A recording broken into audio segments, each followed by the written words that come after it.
These are very entrepreneurial people and very smart. And at this level, it's a business.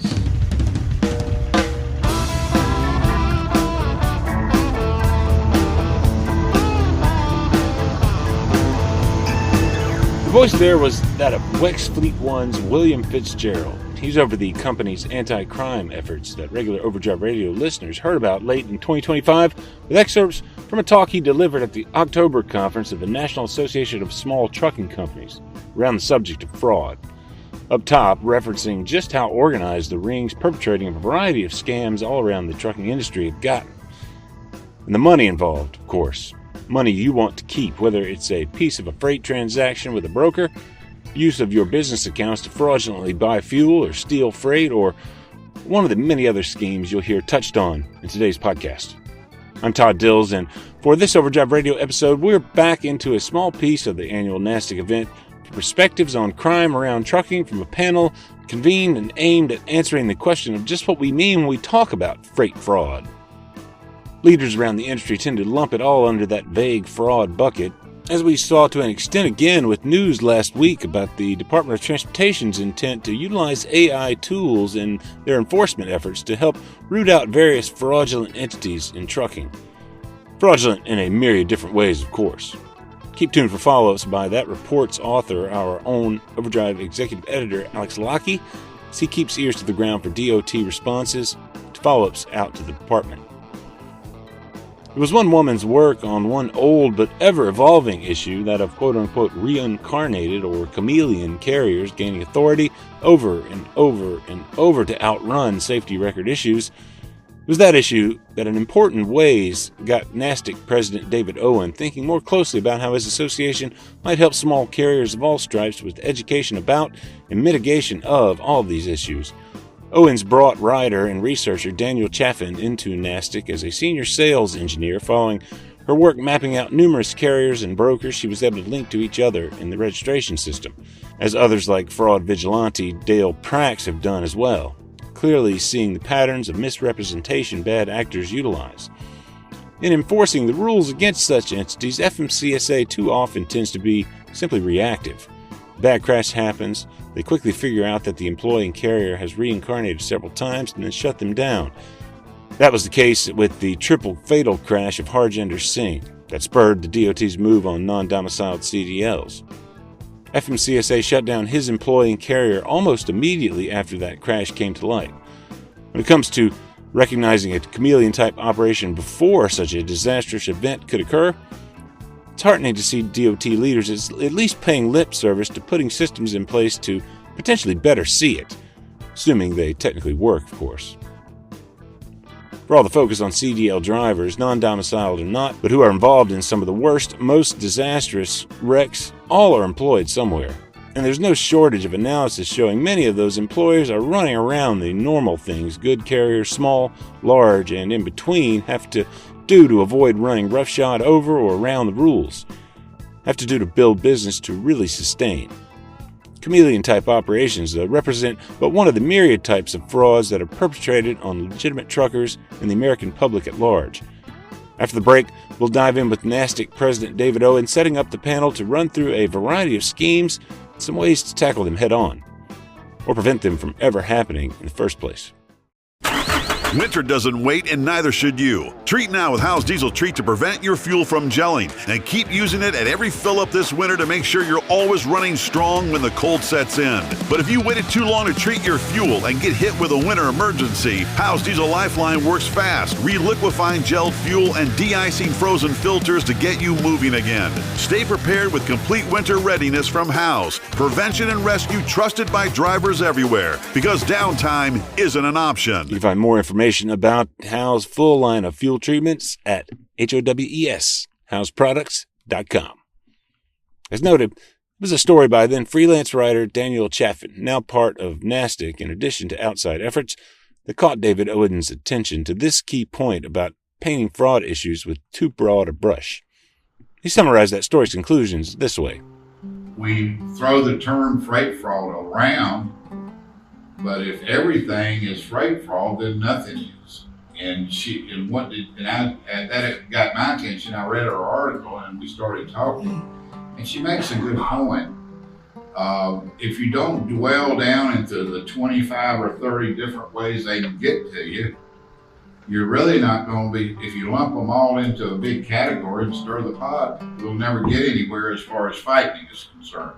I think an earlier breakout session with William, who focused on freight fraud as far as in the fuel, as a way it affects the way we move money and data in our fuel program with WEX Fleet One was one category of freight fraud. David Owen makes reference there to William Fitzgerald from WEX Fleet One, whom you heard at the top and whose nastic talk you heard here on Overdrive Radio back in November, about how small fleet owners and owner-operators can utilize their own and fuel card systems' active measures tools to prevent fraudulent fuel purchases, whether through stolen card or account data or other means. That fuel fraud category itself, David Owen noted, there's probably 30 different subcategories just in his segment. So this issue is going to dominate our conversation, I think, this week, and it's hard to keep things bright and uplifting and positive when this is a hell of a problem we've got to try to do business in the way we've always done it. I'm going to invite Danielle to speak and make some comments about the different types of fraud that you've run into, and just a broad brush, Danielle, I call her Data Danielle because she's fearless. She'll go in behind the scenes, behind the data, and figure out what the data really means. Probably 8 or 9 months ago now, I started looking into the 2 million rows of US DOT registrations. The voice there of Daniel Chaffin. Again, senior sales engineer now with NASDAQ, and the writer whose argument about the specifics of the various types of fraud got Owen's attention, as you heard him explain. So I downloaded that file. All 2 million are not trucking companies, of course. Some of them are electricians, yard servicing, lawn mowing, what have you. So bus companies. Filtered all that, and I really just want to look at the trucking companies. I knew that there was a big issue with the temporary numbers and paper. I call it paper and crayons on the side of trucks. I knew there was an issue there, and I wanted to figure out what that was. Also trying to figure out how can we solve freight fraud, because we'll never actually solve that, but we can solve some of the things that we throw into this umbrella of freight fraud. As I started going through those, I think it's 1.5 million rows of trucking companies, I quickly realized how ridiculous some of the stuff is. When I find, anyone could find this public data, but when there are 55 US DOTs registered to one apartment complex, someone should stop this at some point, but they don't. And that is a real example. There's really an apartment complex in California with 55 US DOTs. The highest one I found was 120. That is insane to me. It's not that they have 155 or 55 drivers driving different trucks. It's just that they're running through those DOT numbers like I run through clothes, or like you do. They just change them every time something happens. Insurance cancels on them. They should be pushed out of the market. They're not. They just change the numbers and keep going. And it happens time and time again. That's where I started on all of this. We have a lot of technology, especially on the shipper and freight brokerage side. We have a lot of technology that makes sense of that USDOT company census file and all of the safety in the SAFER system, but it hides all of the actual issues.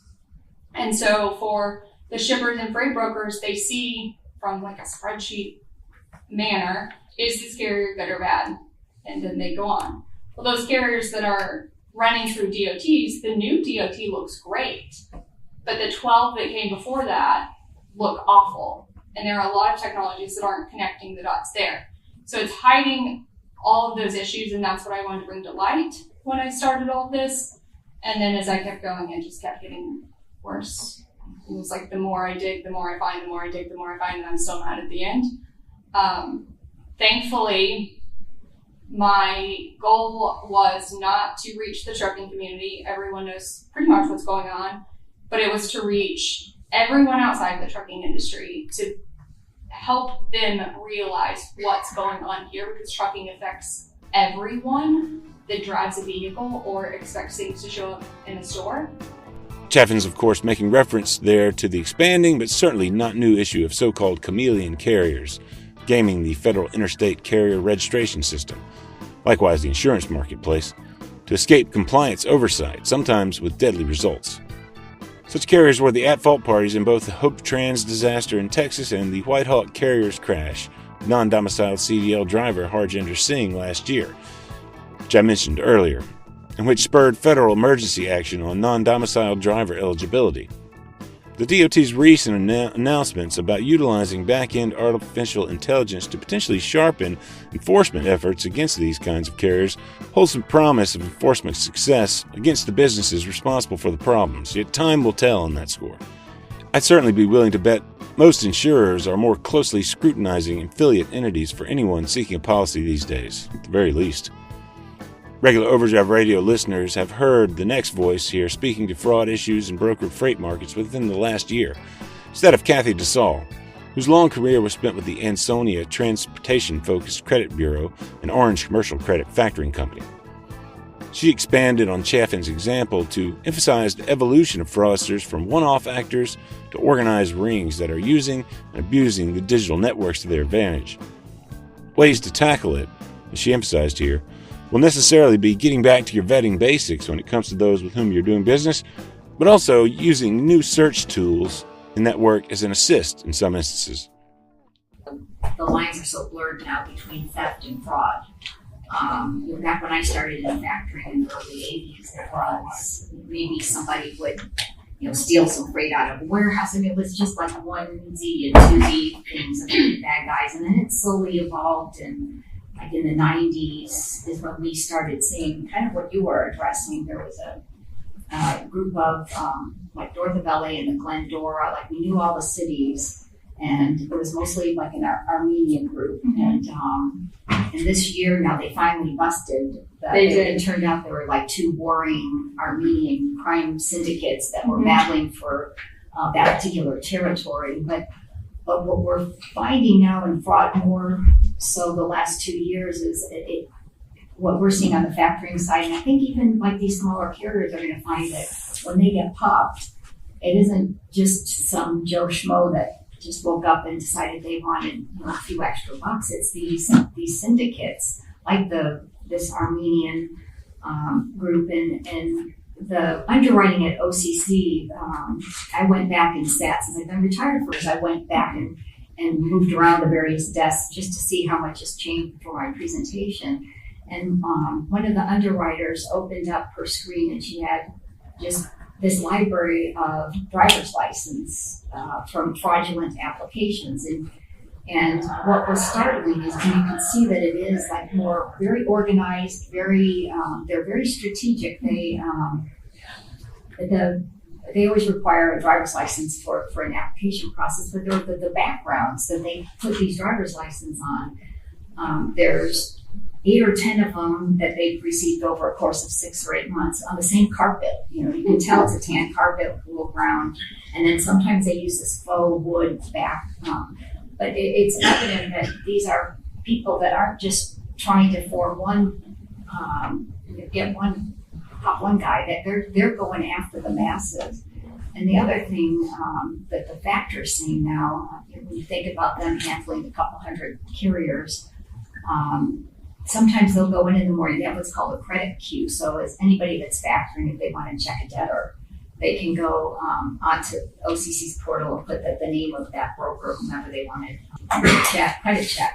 And sometimes they'll get in there in the morning and whoever looks at the credit queue first, they'll see 50 credit checks for some poor broker that doesn't have a clue that somebody's impersonating him. And so I think it's becoming more strategic, and my message this morning was to, regardless of how sophisticated it is, you need to get still back to the basics too, and look at your paperwork, and look at the email addresses on the rate confirmations. Even if there's a letter off, you need to go in and double check, look at the phone numbers, and You use AI for the good. You've got these AI. I think is going to be a big problem for when these fraudsters get better at spelling and better at falsifying documents. But you're going to have to get better at using it for the good and doing some research and understanding then who you're doing business with. And I think that's. I think that would be the message I want to get to everybody. Is just slow down, look at stuff, question everything. Use AI to check websites, names of people, domains. I had one example in my presentation that this morning one of the administrators at Orange Commercial showed me a fake bill of lading, had Blue Grace on it, but the email was carrierdep.com. So as I was sitting at her desk, I just popped it into Perplexity and said, tell me about the domain, carrierdep.com, and right up the answer was, it's been linked to fictitious load board postings. I mean, it just right there, I had my answer. So don't be afraid to take some time and check things out. These organized crime syndicates is probably the right word. They exploit people that need help or don't know, can't work legally, maybe need money, are in bad situations. They know how to exploit them, and that's who you see on the front lines of these crimes. That's who goes to jail. That's who loses their ability to move freely through the world. The voice, again, of William Fitzgerald there, speaking to where law enforcement's efforts against organized operations like those Kathy DeSalle brought up often enough land. Not at the top of the hydra-headed fraud monster, but way down at the bottom. So I think that's the contribution, is they know that. And we see that from all immigrant nations. We see them getting exploited in these fraud schemes. They are the front line that's being used. Again, when They've got very little to lose. They have very little to lose, and we can all think we're as morally astute as we want to. When you're worried about feeding your family or surviving, you're going to do things differently, and you're going to make different decisions. And so, and the bad guys know that. They know how to exploit that. It's always been the case. The power structures in the fraud ecosystem know that, and they use it. Well, organized crime has used the gangs in larger cities as their minor league. That's their training ground. 100%. And that crosses nationalities. It's not. There's no. Absolutely. It's just not the Armenians or the Russians or whatever. It's the young. That's right. And they use them and they use them all over the world for mischief because it's hard to arrest a hungry 13-year-old. Yeah. And they're hard to catch. They got really much common. And they use not just in this fraud, I'm talking about in many economies of fraud, they use those frontline gangs and smaller criminal infrastructures as proving grounds for fraud. And so tax fraud, 25 years ago, ID theft, tax fraud, organized crime had nothing to do with that. But the gangs figured out that they could go buy stolen identities off of people that were addicted to their drugs, and they would give them drugs for their identities, and they'd go file tax returns, scoop that money. Well, then the next level up of organization figured that out. Now you can add scalability, economics to the equation, and 3, 4, 5x your profit. That's kind of the ladder of it. And so my guess is, at some point, all the fraud we're talking about lived at a much lower level than just a bigger, smarter, more powerful person. Typical. They're really entrepreneurs. Like these are very entrepreneurial people and very smart.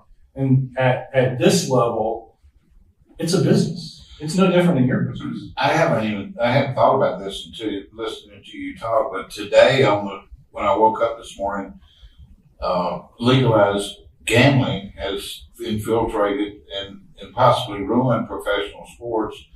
And there's no telling how many young people are going to absolutely go broke before they turn 20, Yep. Making 42 prop bets on a football game. That are all rigged, apparently. And they're all rigged, and they're controlled by organized crime. And those are exactly the kind of mentality that you're talking about, exploiting the young or exploiting the poor or exploiting a group because they have so little to lose. Fraud is ever evolving. So what is happening today, what is a problem now, is not going to be identical to what we see a day, a week, or a year from now. And we'll notice this as well as anyone. The voice there of another panelist, Stephanie Miller, Senior Director of Finance at Travel Centers of America. That's why things that WEX is doing, for example, to continue to refine their model is really important. But that's also why doing your part to protect yourself is really important. So Kathy mentioned earlier, reviewing your reporting, looking for a purchase that looks strange, setting up alerts where you have the ability to do so, really being as vigilant as you can. If you do choose to swipe your card at a pump, if you see something that doesn't look right, say something to the management at the location. If maybe a sticker looks like it's out of place, or you see something that just maybe doesn't feel right, make sure you bring that to somebody's attention right away. Just don't swipe your card and move forward. We do absolutely everything that we can to protect the devices that we have, but at the end of the day, we rely on our site personnel, and we also rely on you to tell us if you see someone doing something that just feels a little strange to you. Please do call that out to management. I can tell you, maybe from an encouraging standpoint, we have over the last 2 or 3 years really developed excellent working relationships with the fleet card companies. I have a counterpart on Will's team that I speak with several times a month on a scheduled basis, where we talk about trends that we're seeing.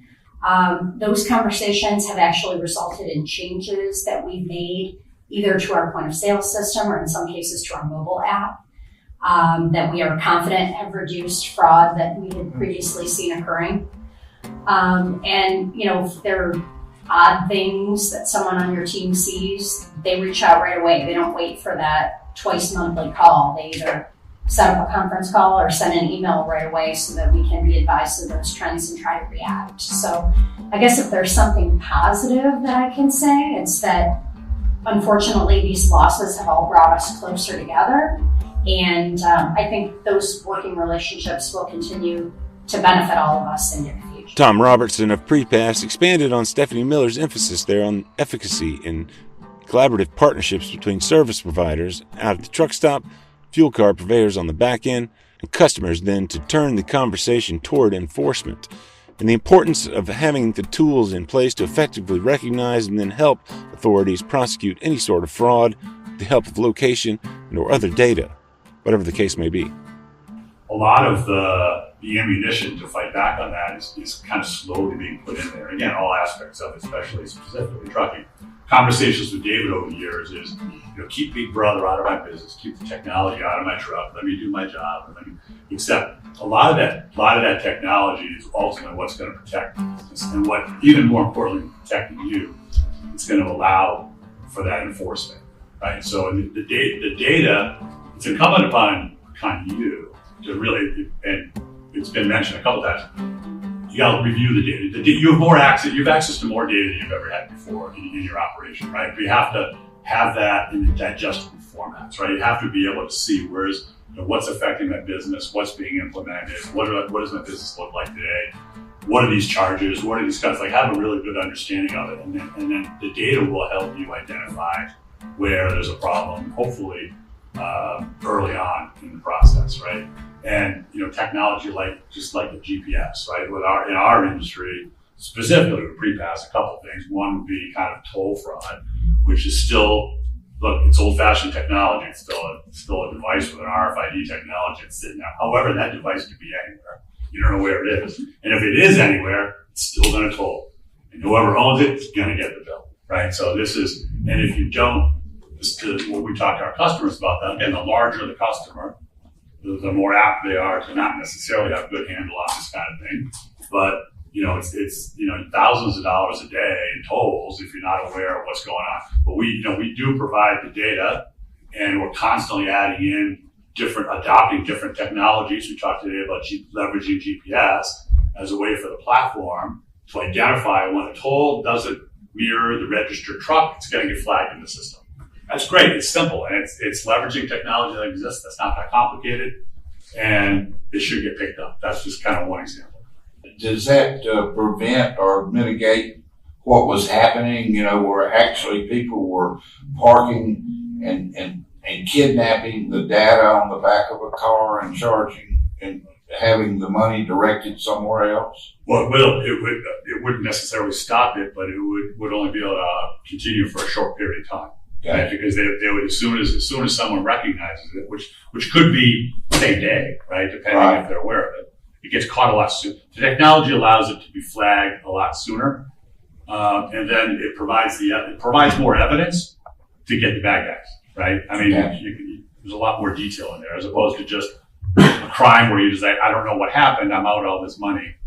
In that particular type of fraud, there's always been said it's a good thing the crooks aren't very smart. And the truth of the matter is the crooks are getting smarter. Absolutely. And a lot of times fraud can go on for years and years and years as long as they don't hit you a big lick. Like getting a $4.50 toll bill that's bogus. You just pay it and go on. You don't read the fine lines or call your lawyer. That's right. So there's a lot of that out there, and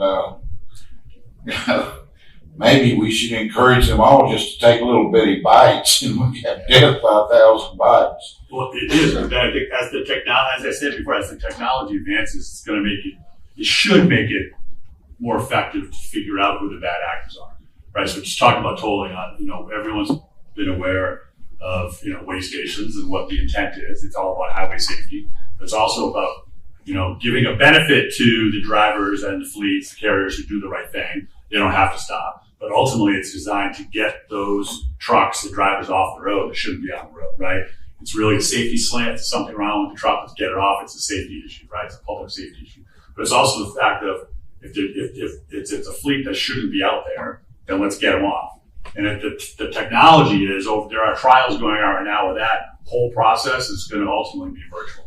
So it's kind of the virtual inspection. And there are trials going on with some of the largest carriers in the country, the FMCSA, with testing just to see how feasible it is and how accurate it ultimately becomes. But that's where it's going. So I think that's just another example of the technology advancing to hopefully allow for law enforcement to get the trucks off the road that shouldn't be out there.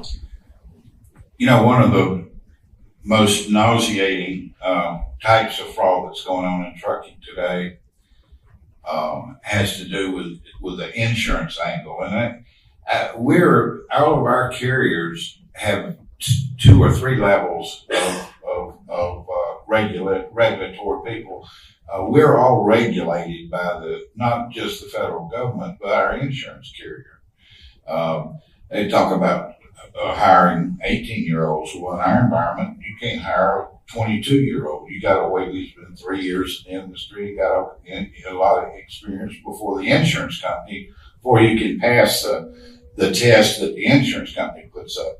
I'm a little bit discouraged by the lack of help we're getting from insurance companies. They seem to be very pleased to look the other way and settle out of court and do things that encourage nuclear verdicts. What I'm leading to is a horrible scam called Swerve and Squad, where a lot of times it's illegal aliens that are used as pawns. Those people you're talking about that are vulnerable and poor, they get encouraged to get in a van, 6 or 8 of them, and intentionally run into a truck or slam on the brakes in front of a truck to cause an accident, and then everybody gets sued.